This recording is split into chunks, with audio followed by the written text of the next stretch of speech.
Good evening money persons, welcome to daily మనిషా number 440.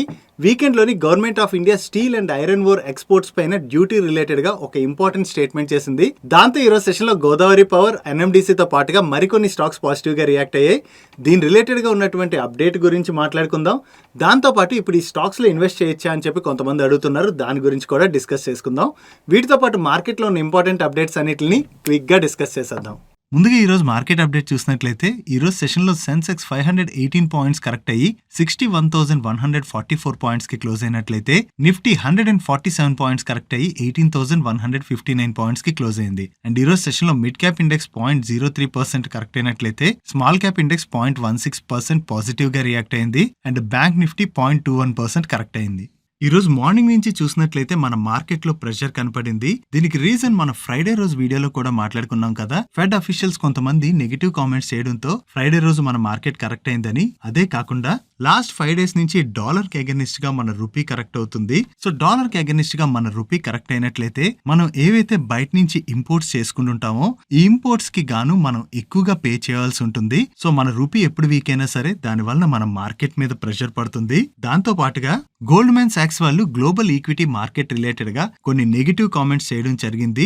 Global equity bear market ఇంకా అయిపోలేదని, present US లోని inflation ని control చేయడానికి US fed ఏవైతే ఇంట్రెస్ట్ రేట్స్ పెంచుతుందో ఈ ఇంట్రెస్ట్ రేట్స్ పెంచుతుండడం వలన గ్రోత్ మీద ఇంపాక్ట్ పడుతుందని, అండ్ అంతేకాకుండా 2023 ఎండింగ్ నాటికి వీళ్ళు ఈక్విటీ మార్కెట్స్ నుంచి 6% బిలో రిటర్న్స్ ని ఎక్స్పెక్ట్ చేస్తున్నట్టుగా కూడా నెగిటివ్ కామెంట్స్ చేయడం జరిగింది. సో ఇలా గ్లోబల్ ఈక్విటీ మార్కెట్స్ రిలేటెడ్ గా వీళ్ళు చేసినటువంటి నెగిటివ్ కామెంట్స్ తో ఈ రోజు మన మార్కెట్ లో ప్రెషర్ కనపడింది. అండ్ అంతేకాకుండా ఈ వీడియో రికార్డ్ చేసే టైంకి డో ఫీచర్స్ కూడా నెగిటివ్ లోనే ట్రేడ్ అవుతున్నాయి. ఇవన్నీ రీజన్స్ తోని ఈ రోజు మన మార్కెట్ లో ప్రెషర్ చూసాం. నెక్స్ట్ ఈ రోజు సెషన్ లో most of the steel and iron or related stocks లోని పాజిటివ్ మూమెంటం చూసాం కదా. దానికి రీజన్ అరౌండ్ మే 2022 టైంలోని మన కంట్రీలో ఇన్ఫ్లేషన్ బాగా పెరుగుతుండడంతో ఆ ఇన్ఫ్లేషన్ ని కంట్రోల్ చేసేందుకు గాను steel and iron ore pellets exports మీద గవర్నమెంట్ ఆఫ్ ఇండియా ఎక్స్పోర్ట్ డ్యూటీని యాజ్ హై యాజ్ 50% కి ఇంక్రీజ్ చేయడం జరిగింది. ఇలా ఎక్స్పోర్ట్ డ్యూటీని పెంచినట్లయితే ఇన్ఫ్లేషన్ ఎలా కంట్రోల్ అవుతుందంటే steel and iron ore exports బయటికి వెళ్ళలేనట్లయితే మన దగ్గర వాటి ప్రైస్ కంట్రోల్ అవుతుంది కదా.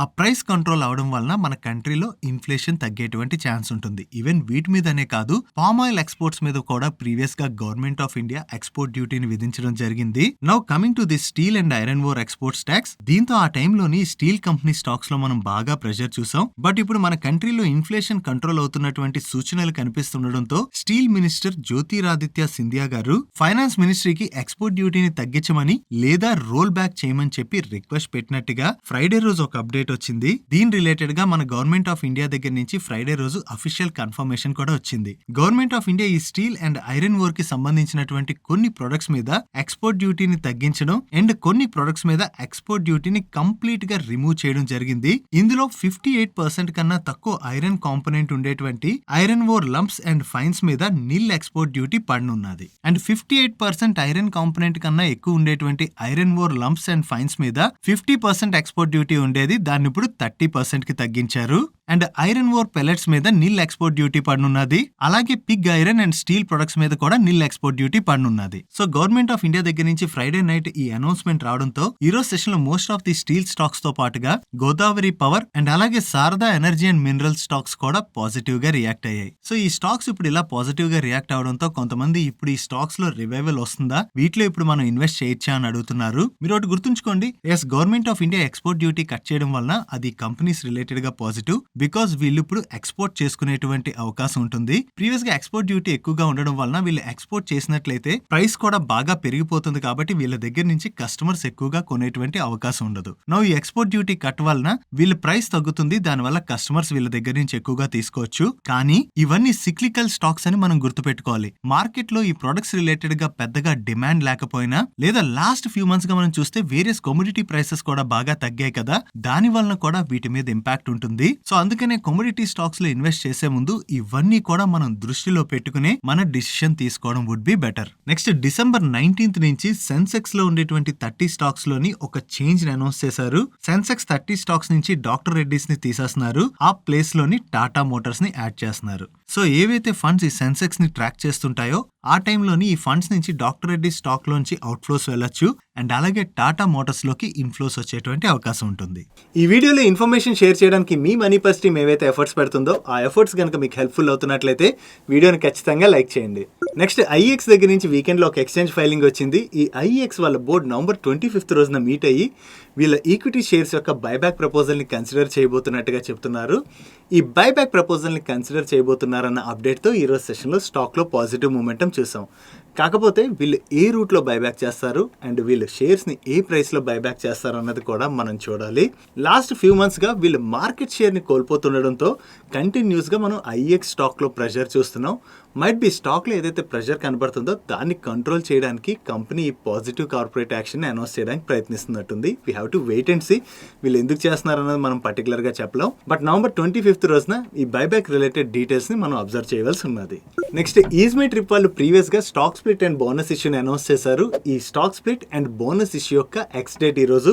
దాంతోనే మీకు ఈ రోజు స్టాక్ 80% పైన కరెక్ట్ అయినట్టుగా కనబడుతుంది. ఇన్ఫాక్ట్ స్టాక్ ఈ రోజు కరెక్ట్ అవ్వలేదు, పాజిటివ్ గా రియాక్ట్ అయింది. సో ఒకవేళ మీ డిమాట్ అకౌంట్ లో కానీ ఈ స్టాక్ కరెక్ట్ అయినట్టు కనబడుతున్నట్లయితే కంగారు పడవలసినటువంటి అవసరం లేదు. ఓన్లీ ఈ స్టాక్ స్ప్లిట్ బోనస్ ఇష్యూ యొక్క ఎక్స్ డేట్ ఉండడం వల్లే స్టాక్ మీకు కరెక్ట్ అయినట్టు కనబడుతుంది అంతే. నెక్స్ట్ జొమాటోలో వరుసగా రెసిగ్నేషన్స్ వింటున్నాం. ప్రీవియస్ గా ఈ జొమాటో యొక్క న్యూ ఇనిషియేటివ్స్ హెడ్ అయినటువంటి రాహుల్ గంజో గారు రిజైన్ చేసినట్టుగా మనం మాట్లాడుకున్నాం కదా. నో వీకెండ్ లో జొమాటో దగ్గర నుంచి అనదర్ రిజిగ్నేషన్ రిలేటెడ్ గా అప్డేట్ వచ్చింది. ఈ జొమాటో యొక్క one of the co founder అయినటువంటి మోహిత్ గుప్తా గారు కూడా ఆయన పొజిషన్ నుంచి రిజైన్ చేస్తున్నట్టుగా, కాకపోతే ఆయన ఇన్వెస్టర్ గా అయితే మాత్రం కంటిన్యూ అవుతారని వీళ్ళు అప్డేట్ చేస్తున్నారు. కానీ ఈ మోహిత్ గుప్తా గారు జొమాటోలో ప్రెసెంట్ కీ మేనేజరియల్ పర్సన్ అయితే కాదు. స్టిల్ వీళ్ళు స్టాక్ ఎక్స్చేంజెస్ కి అప్డేట్ చేయడం జరిగింది. ఏదైనా సరే కంపెనీ దగ్గర నుంచి కంటిన్యూస్ రెసిగ్నేషన్స్ అప్డేట్స్ రావడంతో ఈ రోజు సెషన్ లో మనం జొమాటో స్టాక్ లో ప్రెషర్ చూసాం. నెక్స్ట్ కాబరా ఎక్స్ట్రూషన్ వాళ్ళు బ్యాట్రిక్స్ బ్రాండ్ తోని బ్యాటరీ ప్యాక్స్ ని మ్యానుఫ్యాక్చర్ చేసి సెల్ చేస్తూ ఉంటారు. వీళ్ళు ఇప్పుడు హీరో ఎలక్ట్రిక్ వాళ్ళతోని ఒక పార్ట్నర్షిప్ ని అనౌన్స్ చేయడం జరిగింది. ఈ పార్ట్నర్షిప్ లో భాగంగా వీళ్ళు హీరో ఎలక్ట్రిక్ వాళ్ళ కోసం లిథియం అయాన్ బ్యాటరీ ప్యాక్స్ ని డెవలప్ చేయబోతున్నట్టుగా అండ్ ఈ బ్యాటరీ ప్యాక్స్ ని హీరో ఎలక్ట్రిక్ యొక్క in house R&D team design చేయబోతున్నట్టుగా వీళ్ళు అప్డేట్ చేస్తున్నారు. వీళ్ళు డెవలప్ చేయబోయేటువంటి battery packs latest technology battery packs అని అండ్ నెక్స్ట్ ఫైనాన్షియల్ ఇయర్ లో వీళ్ళు హీరో ఎలక్ట్రిక్ వాళ్ళకి 3 lakh బ్యాటరీ ప్యాక్స్ వరకు సప్లై చేయొచ్చని అప్డేట్ చేస్తున్నారు. ఈ అప్డేట్ రావడంతో ఈరోజు సెషన్ లోని కాబరా ఎక్స్ట్రూషన్ స్టాక్ లోని ఒక్కసారి పాజిటివ్ మూమెంటం బిల్డ్ అయింది.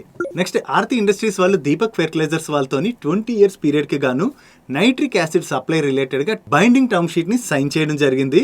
ఈ బైండింగ్ అగ్రిమెంట్ లో భాగంగా దీపక్ ఫెర్టిలైజర్స్ వాళ్ళు ఆర్తి ఇండస్ట్రీస్ వాళ్ళకి ఏవైతే స్పెసిఫికేషన్ తోని నైట్రిక్ యాసిడ్ కావాలో దాన్ని కస్టమైజ్ చేసి 20 years పీరియడ్ కి గాను సప్లై చేయబోతున్నట్టుగా చెప్తున్నారు. అండ్ ఈ కాంట్రాక్ట్ లో భాగంగా 20 years పీరియడ్ కి గాను దీపక్ ఫెర్టిలైజర్స్ వాళ్ళకి 8,000 crores రెవెన్యూ జనరేట్ చేయబోతున్నట్టుగా వీళ్ళు అప్డేట్ చేస్తున్నారు. ఈ అప్డేట్ తో both Aarti industries and Deepak fertiliser stocks positive గా రియాక్ట్ అయ్యాయి. నెక్స్ట్ ఆరోబిందో ఫార్మా వాళ్ళ రిలేటెడ్ గా ఒక అప్డేట్ ఉన్నది. తెలంగాణ సంగారెడ్డిలో ఉన్నటువంటి వీళ్ళ యూనిట్ 9 ఫెసిలిటీలోని US FDA వాళ్ళు నవంబర్ 10th నుంచి నవంబర్ 18th మధ్యన ఇన్స్పెక్షన్ కండక్ట్ చేశారు. ఈ ఇన్స్పెక్షన్ ఎండ్ అవడంతో US FDA వాళ్ళు ఈ ఫెసిలిటీకి ఫార్మ్ 483 తోని 10 అబ్జర్వేషన్స్ ని ఇష్యూ చేసినట్టుగా వీళ్ళు అప్డేట్ చేస్తున్నారు. ఇష్యూ చేసినటువంటి అబ్జర్వేషన్స్ అన్ని కూడా ప్రొసీజరల్ రిలేటెడ్ అబ్జర్వేషన్స్ అని, డేటా ఇంటిగ్రిటీ రిలేటెడ్ అబ్జర్వేషన్స్ కాదని and with in stipulated time line లోపు US FDA వాళ్ళు ఇష్యూ చేసినటువంటి ఈ అబ్జర్వేషన్స్ రిలేటెడ్ గా కంపెనీ రెస్పాండ్ అవుతుందని వీళ్ళు ఎక్స్చేంజ్ ఫైలింగ్ లో మెన్షన్ చేశారు. నెక్స్ట్ అలెంబిక్ ఫార్మా వాళ్ళకి nifedipine extended release tablets related గా US FDA దగ్గర నుంచి ఫైనల్ అప్రూవల్ వచ్చినట్లుగా వీళ్ళు చెప్తున్నారు. అండ్ ఈ టాబ్లెట్స్ ని hypertension, vasospastic angina, chronic stable angina management లోని యూజ్ చేస్తారని అండ్ 2022 సెప్టెంబర్ ఎండింగ్ నాటికి వీటి యొక్క ఎస్టిమేటెడ్ మార్కెట్ సైజ్ $56 million గా వీళ్ళు మెన్షన్ చేశారు.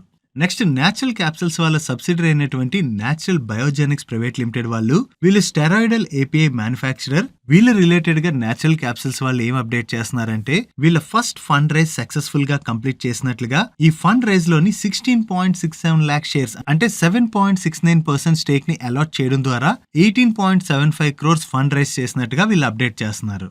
నెక్స్ట్ ఆల్వాలియా కాంట్రాక్ట్స్ వాళ్ళ దగ్గర నుంచి ఒక అప్డేట్ వచ్చింది. వీళ్ళు గవర్నమెంట్ ఆఫ్ అస్సాం దగ్గర నుంచి అస్సాంలో లాచిత్ మోయిడమ్ మెమోరియల్ అండ్ కల్చరల్ కాంప్లెక్స్ ని కన్స్ట్రక్ట్ చేసేందుకు గాను ఆర్డర్ ని విన్ అయినట్లుగా అండ్ ఈ ప్రాజెక్ట్ యొక్క కాస్ట్ అప్రాక్సిమేట్లీ 120.23 crores గా వీళ్ళు అప్డేట్ చేస్తున్నారు. ఈ ఆర్డర్ తో కలుపుకుని ఫైనాన్షియల్ ఇయర్ 22-23 లోని వీళ్ళ ఆర్డర్ ఇన్ఫ్లో 3,765 crores గా వీళ్ళు మెన్షన్ చేశారు. ఈ ఆర్డర్ విన్ అప్డేట్ తో ఈ రోజు సెషన్ లో ఆల్వాలియా కాంట్రాక్ట్ స్టాక్ పాజిటివ్ గా రియాక్ట్ అయింది. నెక్స్ట్ ఈ రోజు సెషన్ లో Archaean chemical industries IPO list అయింది. ఈ స్టాక్ ఈ రోజు సెషన్ లో BSE లోని 449 రూపీస్ కి లిస్ట్ అయింది. Against IPO price 407 rupees. చివరికి ఈ రోజు సెషన్ లో ఈ స్టాక్ 457 రూపీస్ 95 పైసా క్లోజ్ అయింది. డే 1 రోజున ఈ స్టాక్ ఐపీఓ ఇన్వెస్టర్స్ కి 12.52% రిటర్న్స్ డెలివర్ చేసింది. నెక్స్ట్ ఈ రోజు సెషన్ లో మరొక ఐపీఓ అయినటువంటి 5 star business finance limited stock list అయింది. ఈ రోజు సెషన్ లో ఈ స్టాక్ BSE లోని 449 రూపీస్ 95 పైసాకి లిస్ట్ అయింది. Against IPO price 474 rupees. Morning ఈ స్టాక్ నెగిటివ్ లో లిస్ట్ అయినా అక్కడి నుంచి రికవర్ అయ్యి చివరికి ఈ రోజు సెషన్ లో 489 రూపీస్ 50 పైసా క్లోజ్ అయింది. డే 1 రోజున ఐపీఓ ఇన్వెస్టర్స్ కి ఈ స్టాక్ 3.27% రిటర్న్స్ డెలివర్ చేసింది. Next coming to today's comments corner. ఈ రోజు క్వశ్చన్ ని విజయ్ కుమార్ గారు అడుగుతున్నారు. ఆయన ఏం అడుగుతున్నారంటే, please share your view about Aurobindo pharma, shall we accumulate now. Vijay Kumar గారు, ఈ అరబిందో ఫార్మా రిలేటెడ్గా మీకు అప్డేట్ ఐడియా ఉందో లేదో నాకు తెలీదు. బట్ ఒకవేళ అప్డేట్ ఐడియా లేనట్లయితే రీసెంట్గా వీళ్ళ హోల్ టైం డైరెక్టర్ అయినటువంటి శరత్ చంద్రారెడ్డి గారిని ఢిల్లీలో ఈడీ వాళ్ళు ఒక లిక్కర్ స్కామ్ రిలేటెడ్గా అరెస్ట్ చేయడం జరిగింది. సో కంపెనీలో ఇటువంటి కీ మేనేజరల్ పర్సన్స్ ఎవరైతే ఉంటారో వాళ్ళ మీద ఇటువంటి అలిగేషన్స్ వచ్చినప్పుడు మనం ఆ స్టాక్లో ప్రెషర్ చూస్తాం. అదే మనకి అరబిందో ఫార్మా విషయంలో కూడా కనబడుతుంది. Now coming to the stock, ఇటువంటి ఇష్యూస్ బయటకు వచ్చినప్పుడు కొన్ని రోజుల వరకు ఆ స్టాక్లో మనం ప్రెషర్ చూసేటువంటి అవకాశం ఉంటుంది. బికాజ్ ఈ ఇష్యూ వలన కంపెనీ పైన ఎంత ఇంపాక్ట్ ఉంటుంది అన్నది మనం ఎవరూ కూడా అసెస్ చేయలేం. వన్స్ ఈ ఇష్యూ రిలేటెడ్గా క్లారిటీ వచ్చిన తర్వాతే దెన్ మన డిసిషన్ తీసుకోవడం అన్నది బెటర్. ఫస్ట్ ఆఫ్ ఆల్ ఈ ఇష్యూని ట్రాక్ చేస్తూ ఉండండి. వన్స్ ఈ ఇష్యూ రిలేటెడ్గా మీకు ఏదైనా క్లారిఫికేషన్ వచ్చిందంటే దెన్ ఆ తర్వాత మీ డిసిషన్ తీసుకోవడం బెటర్ అన్నది మా view. I hope this clarified your query. And మీలో కూడా ఎవరికైనా ఏమైనా క్వశ్చన్స్ ఉన్నట్లయితే కింద కామెంట్ సెక్షన్లో కామెంట్ చేయండి. మన నెక్స్ట్ డైలీ మనిషిలో పిక్ చేసి ఆన్సర్ చేయడానికి ట్రై చేస్తాను. That's it for today's daily మనిషి. గైస్, ఈ రోజు డైలీ మనిషిలో నేను షేర్ చేసిన ఇన్ఫర్మేషన్ మీకు నచ్చినట్లయితే ఈ వీడియోని లైక్ చేయండి. అండ్ ఈ video me friends and family మెంబర్స్కి హెల్ప్ఫుల్ అవుతుందంటే ఈ వీడియోని వాళ్ళకి షేర్ చేయండి. అండ్ మీరే ఫస్ట్ టైం మన మనీ పర్స్ ఛానల్కి వచ్చి ఛానల్ని ఇంకా సబ్స్క్రైబ్ చేయలేనట్లయితే ఇక్కడ ఉన్న ఛానల్ లోగో మీద క్లిక్ చేసి ఛానల్ సబ్స్క్రైబ్ చేస్తూ పక్కన ఉన్న bell icon all notifications activate చేసుకోండి. నేను చంద్రశేఖర్ పత్రి మరొక ఇంట్రెస్టింగ్ వీడియోతో కలుద్దాం. Good night.